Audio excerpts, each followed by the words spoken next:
Pues yo también quiero agradecer a los organizadores de este congreso, sobre todo en particular a María José Montero Corraminas por esta invitación, porque es un honor para mí, es un honor estar aquí con vosotros.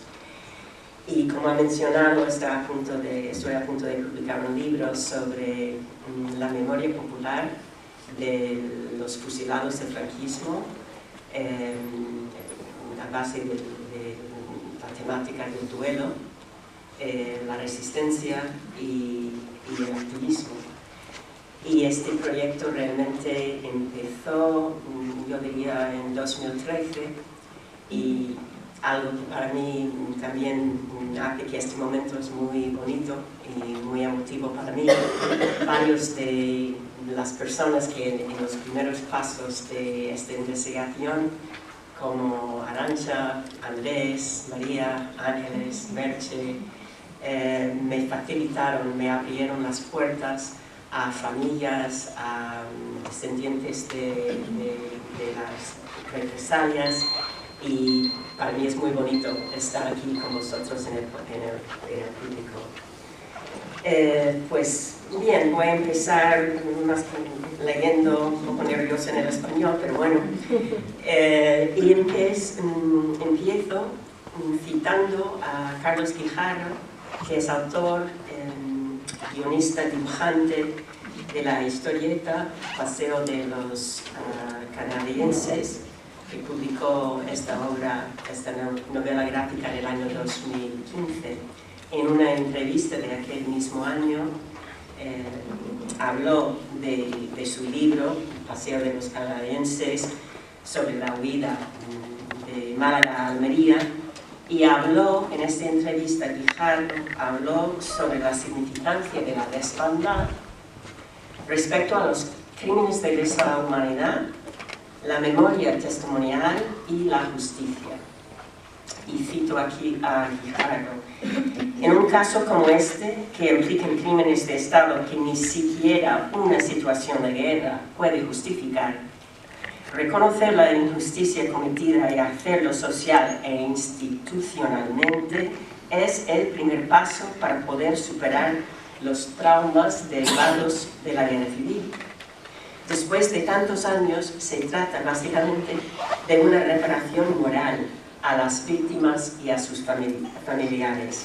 Somos el país del mundo, después de Camboya, con más muertos perdidos en las cunetas. En este sentido, la amnesia española es una anomalía en Occidente, y eso hace que viejos traumas y viejas heridas sigan latiendo, transmitiéndose de generación en generación.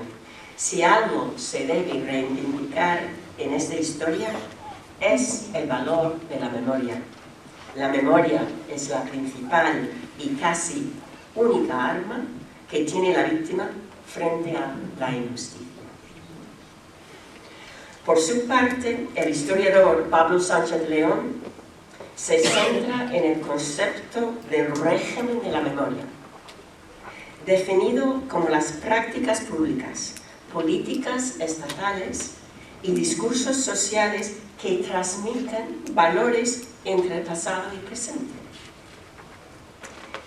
Sánchez León reivindica otro discurso público, otro régimen de memoria capaz de crear narrativas alternativas instituidas dentro de los parámetros de los derechos humanos universales. Me interesa destacar que la transmisión intergeneracional de estas narrativas alternativas, contadas oralmente por los que experimentaron la violencia estatal en Andalucía, ha sido clave en la construcción de este nuevo régimen de la memoria. Encuentro en mi obra algunas palabras que me han inspirado y también palabras que me han guiado. Son de los escritos del filósofo español Reyes Mate, especialista en la ética de la memoria frente a los crímenes del pasado, Mate es autor de libros como La herencia del olvido, Justicia de las víctimas, Tratado de la injusticia. Mate, haciendo eco del gran pensador alemán Walter Benjamin, ha explicado que el legado invisibilizado de los malogrados proyectos republicanos en su día para crear una sociedad española más justa nunca desapareció del todo, sino que siguió latente en sucesivas generaciones como una voluntad de esperanza. Asimismo, Mate ha estudiado el papel crucial del testigo y el testigo en el proceso de rescatar del olvido las verdades, no solo devaluadas, sino aplastadas por los vencedores de la historia oficial. Las semillas de la toma de conciencia ciudadana y del movimiento memorialístico de hoy en día se arraigan inicialmente en la transmisión intergeneracional del testimonio oral, lo que Mate denomina, y cito a Mate, la noticia de lo que se ha perdido. El gran filósofo de la memoria hace hincapié en el profundo valor de los relatos familiares por su capacidad de desencadenar futuras intervenciones colectivas en defensa de los que murieron sin poder ver realizados sus proyectos vitales. Cito a Mate: los vencidos transmiten de generación en generación, a través de sus leyendas y cuentos, sus experiencias dolorosas, hasta el momento en que el canto y el relato se traducen en acción política. Como punto de partida para mi comunicación, repito estas palabras: los vencidos transmiten de generación en generación sus experiencias dolorosas hasta el momento en que el canto y el relato se traducen en acción política. El testimonio oral no solo protege la memoria familiar de los seres queridos, perdidos a las balas y a las bombas lanzadas por los fascistas, sino que abre paso al camino de la verdad, la justicia y la reparación. En julio de 2014, el relator especial de las Naciones Unidas, Pablo de Greiff, presentó al Consejo de Derechos Humanos el informe sobre su misión a España para investigar los crímenes de lesa humanidad cometidos por los poderes franquistas a raíz de la sublevación militar.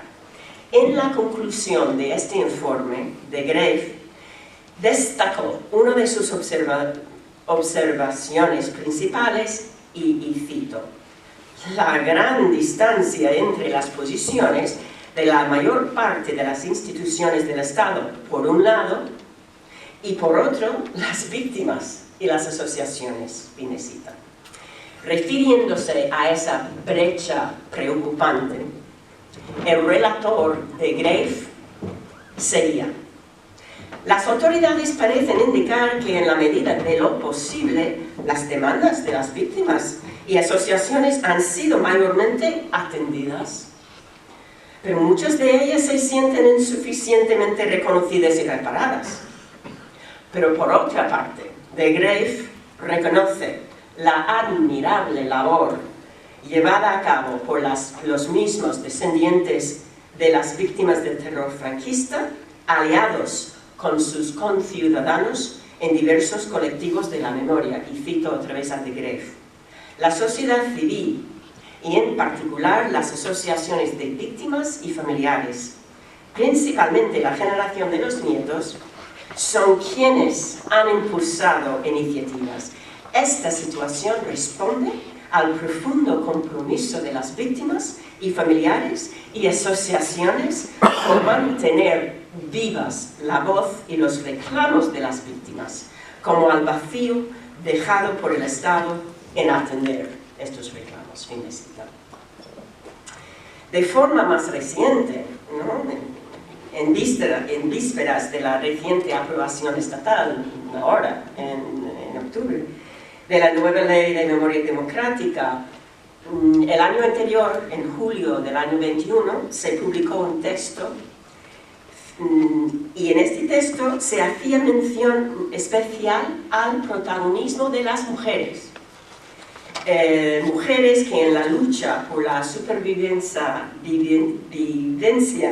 durante el franquismo reconocen a estas mujeres. En el texto dice lo siguiente: en estas luchas y sufrimientos, las mujeres españolas desempeñaron un papel singular por ser sujetos activos en la vida intelectual, profesional, política y sindical de nuestro país. Asimismo, y en diferentes momentos de la historia, fueron represaliadas por haber intentado ejercer su derecho al libre desarrollo personal y haber transgredido los límites de la feminidad tradicional.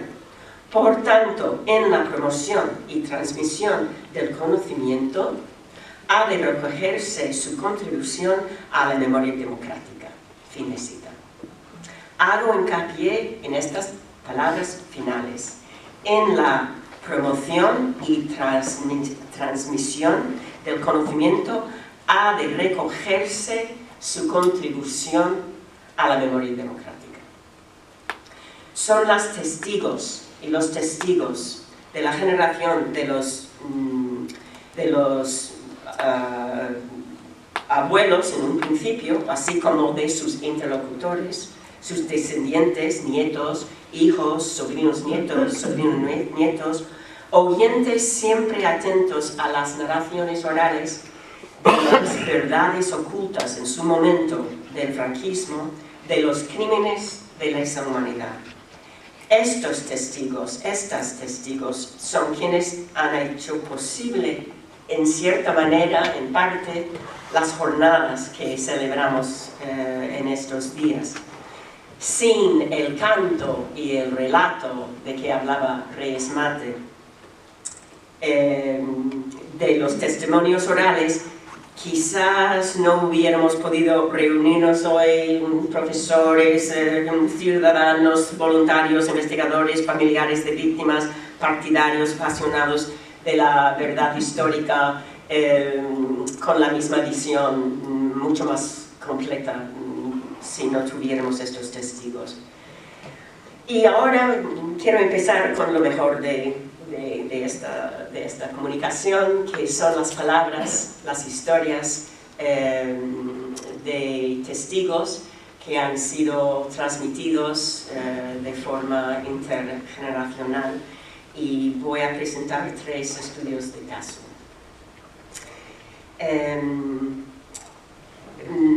Me gustaría empezar, pues, estas palabras que voy a citar de las testigos y los testigos han sobrevivido a lo largo de la dictadura, a lo largo de los años del pacto de silencio, de la transición, hasta ahora la sonora, implacable reivindicación popular de su derecho a hacerse oír.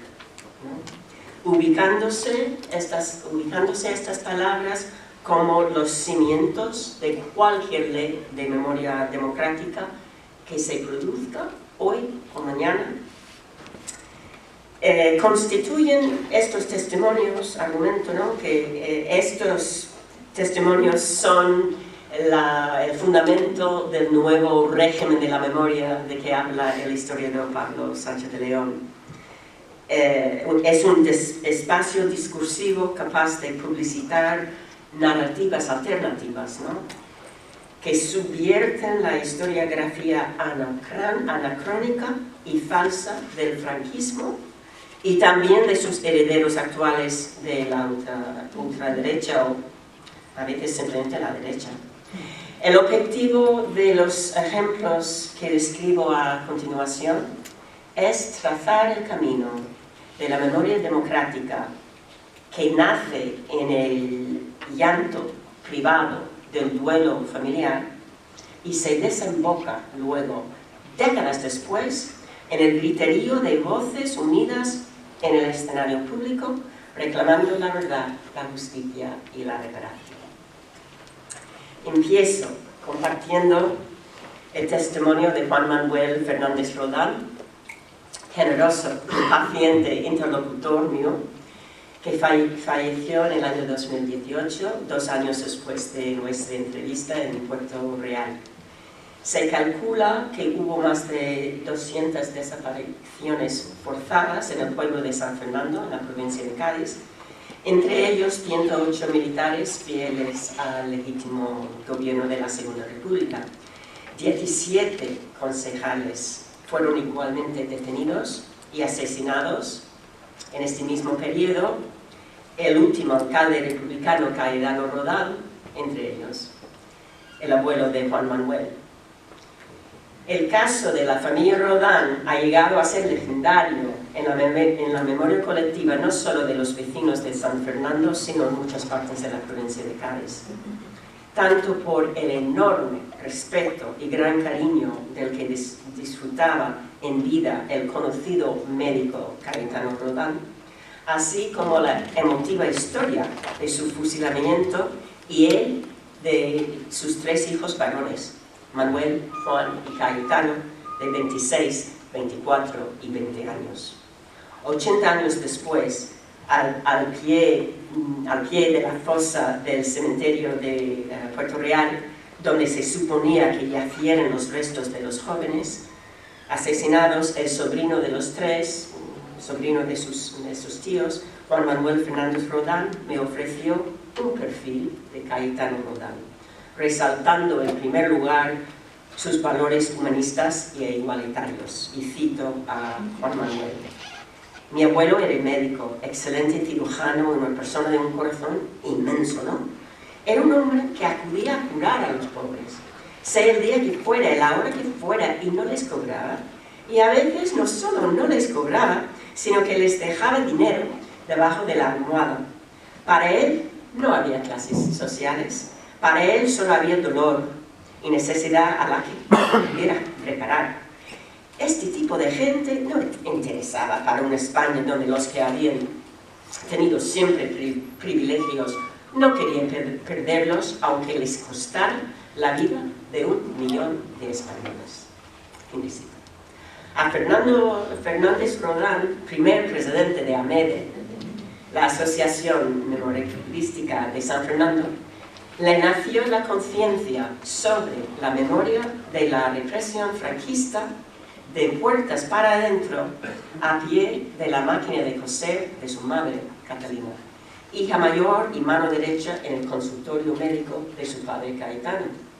En los años del franquismo, su madre solía contar sus recuerdos familiares a las hermanas mayores de Manuel, mientras que el pequeño se ponía a su lado, y cito a Juan Manuel: yo de niño era un poco revoltoso, entonces mi madre me castigaba al pie de la máquina de coser, me ponía en el suelo a estudiar y mi madre les contaba a mis hermanos mayores y yo me escuchaba todo y recuerdo todo, y todo lo que hablo indudablemente es por boca de mi madre.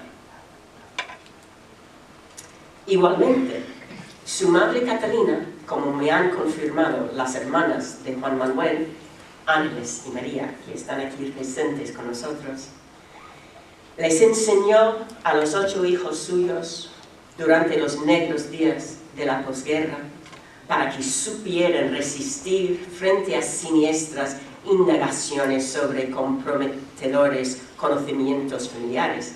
Ángeles me ha dicho: cada día, cuando íbamos al colegio, nos decía que a todo lo que nos preguntaran, no sabíamos nada.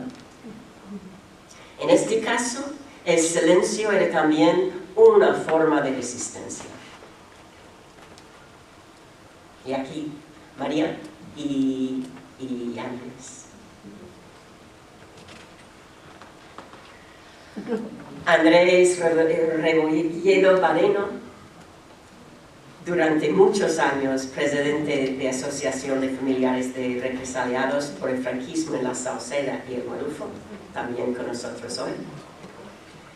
Activista, quien organizó la exhumación de 2012 en el Cortijo del Marufo, recuerda los relatos de su madre Juana, sobre la abuela Eleuteria, cuyo esposo, Andrés Barreno, abuelo de Andrés, fue asesinado en la masacre de civiles en la Sauceda en noviembre de 1936. Juana tenía 14 meses cuando fusilaron a su padre. Cuando en el año de 2014 una prueba de ADN identificó los restos de su padre entre los 28 cadáveres rescatados y sumados de la fosa, Juana ya había cumplido 78 años. Juana no pudo conocer al padre, pero gracias a la madre, Eleuteria, la mujer doliente que le transmitió la memoria familiar, sí se crió sabiendo la verdad de su asesinato, aunque no el paradero de sus restos. En la entrevista conmigo, Juana contó lo que decía Juana a su madre. Decía: mamá, usted no, cuando mi padre ni lloraba, ni decía a mi madre, no hija, yo no podía llorar. Yo tuve que dejar mi pena en un rincón e irme a trabajar. Es notable que en el testimonio de Juana, que ha sido grabado con distintos entrevistadores en 3 ocasiones, siempre se repita la frase hecha que visibiliza la imposibilidad de llorar en su momento. La muerte de ser querido que no pudo, tuve que dejar mi pena en un rinconcito.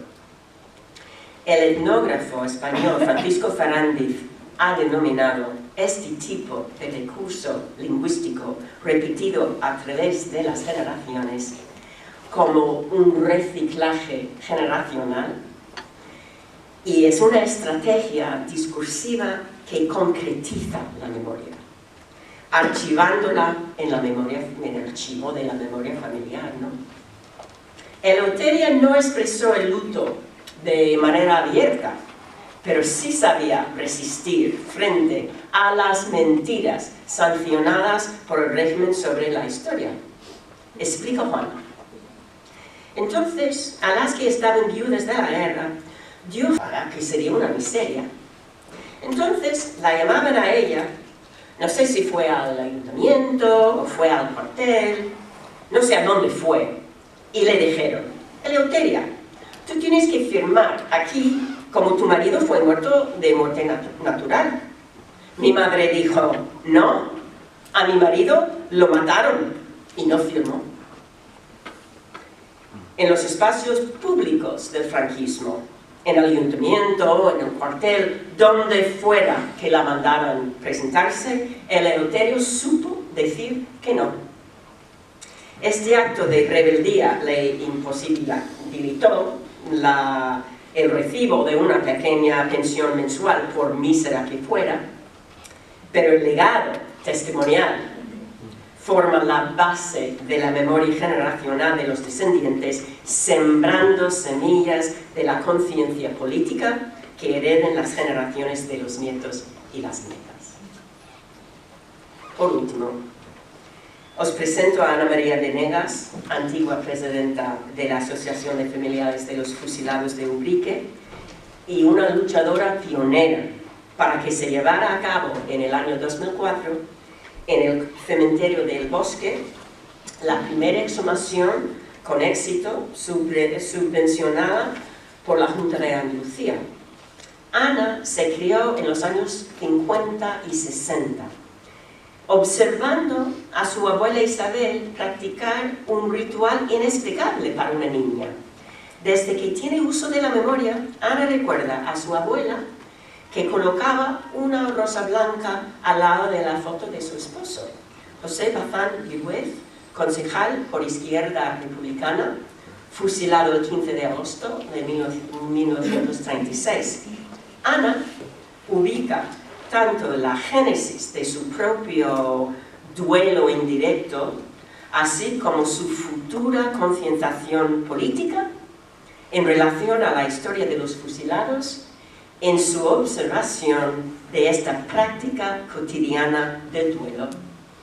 Este ritual se representa visualmente en la portada de la memoria que Venegas publicó en el año 2010, Los Nuestros, una crónica de su compromiso para traer a casa los restos del abuelo y cerrar el ciclo del duelo inconcluso que se inició en 1936. Pero la vida política del retrato peripatético perduró más allá del desenterramiento de los 13 pequeños. En la misma exhumación del año 2004, descubrieron otras cosas, con más restos de los vecinos de Benahoma y de Grazalema. Pero las autoridades decidieron parar las excavaciones. Los familiares de las 3 localidades se presentaron en persona en la Consejería de Justicia de Sevilla para demandar que siguieran con las exhumaciones. En la misma mesa, delante de los delegados del Estado, los nietos colocaron las fotos, dándoles un lugar de honor a sus seres queridos. Ana recuerda el momento, y cito: "Y nosotros, como el batallón de la República, preparado cada uno con su fotografía de su abuelo, ahí está, y la pusimos alrededor de la mesa y dijimos, no nos vamos a mover nosotros de aquí". Efectivamente, se autorizó la segunda fase de las excavaciones en el año 2005. Volvamos a la novela gráfica de Carlos Guijarro, Paseo de los Canadienses, la primera historieta que tratara los sucesos trágicos de la desbandada. Cuando esta obra se publicó en el año 2015, ya para entonces en el mundo de la novela gráfica y del cómic, sobre el tema de la memoria democrática, se había establecido este tropo narrativo de que la verdad de la violencia y las represalias fascistas se genera de un testigo o una testiga familiar. Entonces, en casi todas desde la primera publicación de algunas de estas novelas gráficas sobre la memoria histórica democrática, sale un abuelo en el escenario que empieza a contar el pasado que pasó. Así que no es de extrañar que en la obra Paseo de los Canadienses el autor Guijarro se sirva de la figura de una testigo ocular que sobrevivió la huida de Málaga en 1937, como el eje narrativo de estos eventos que luego se desarrollan en las próximas 100 páginas. Esta abuela, la señora Macarena, en la novela, es la portavoz que lleva a sus interlocutores, que en la trama son los interlocutores que la rodean en la mesa de la sala de su casa, así como nosotros, los lectores y lectoras del cómic hoy en día. Es ella que les ayuda a comprender la tragedia que se desenvolvió en la desbandada. Tampoco es de extrañar, ¿verdad?, que la narración redactada por el guionista Guijarro se basara en los testimonios reales. Al final de la obra pone en un listado las fuentes que ha usado para publicar su novela gráfica, y cita conocidos historiadores y historiadoras, que muchos de ellos están aquí en estas jornadas: Encarnación Barranquero Teixeira, que habló esta mañana, Lucía Prieto Borrego, Jesús Majada Neila. También Guijarro, el guionista, cita entre sus fuentes bibliográficas testimonios directos de supervivientes como Cristóbal Criado Moreno, Carmen Jiménez Madrigal y Ángeles Vázquez León. Hoy, en este mismo congreso, tenemos el honor de escuchar el testimonio de otras supervivientes de la carretera de la muerte, gracias a la memoria familiar de, por ejemplo, Aní González de Ara, que ha podido difundir la historia vivida por su propia hermana Margarita Rodán González y una docena más de familiares cuando huyeron de Málaga. Lo que sabemos, y Aní, entre otras, va a hablar esta noche creo y mañana también. Lo que sabemos de la experiencia de los vencidos de la guerra y la represión, el hambre, el trauma, la deshumanización de los rojos, la solidaridad también, el terror, los valores ideológicos también de los vencidos, es gracias a otros testigos oculares y sus descendientes que se negaron desde 1936, se negaron a olvidar las historias de la violencia estatal, largamente silenciadas. Estos descendientes han seguido para siempre los caminos de la memoria. El papel de la generación de la posmemoria, la de los hermanos Fernández Rodán, Juan Manuel, Ángeles, María, la de Juana Barreno y Andrés Rebolledo, la de Ana María Venegas y su hermana Alicia, la de Aní González de Haro, ha sido clave en la transformación del duelo personal en un discurso conmemorativo y colectivo, en una historia nacional menos fragmentaria y menos incompleta. Los sitios del terror han sido reconstruidos como lugares para la memoria. El 29 de octubre de 2019 se inauguró en San Fernando el busto en homenaje a Cayetano Rodán, justo en el día en que se cumplieron 83 años de su fusilamiento. Sus nietas Ángeles y María, hermanas de Juan Manuel, cofundador del colectivo de la memoria, AMEDE, presenciaron el acto que reconoció al alcalde sacrificado. En 2016, Andrés, el hijo de Juana Barreno, nieto de Andrés Barreno, Andrés Rebolledo, inauguró la Casa de la Memoria en Jimena de la Frontera, uno de los primeros museos, centros culturales,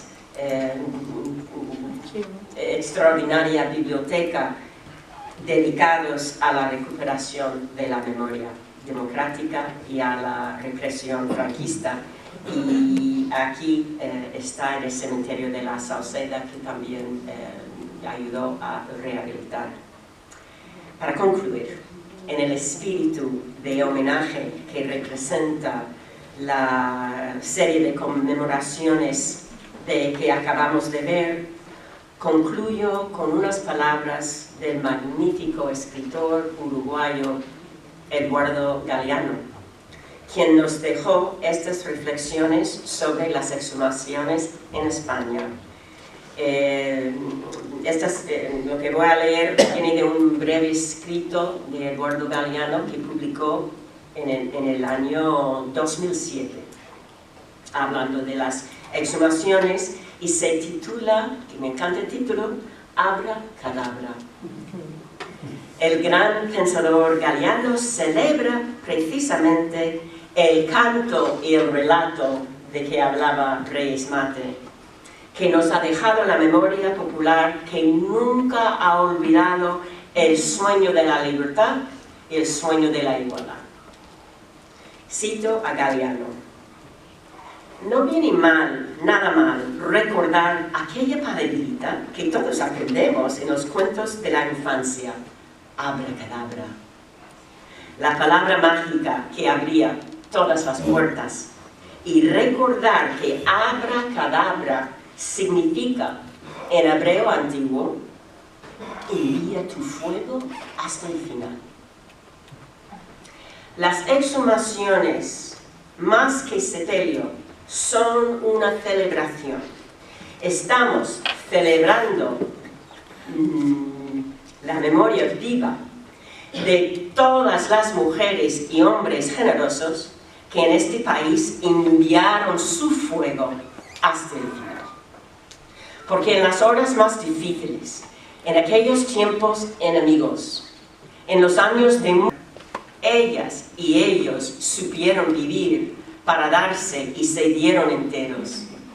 Como si viviendo cantaran aquella antigua copla andaluza que decía y dice todavía: Por siempre dice, y cito, tengo las manos vacías, pero las manos son mías. Gracias.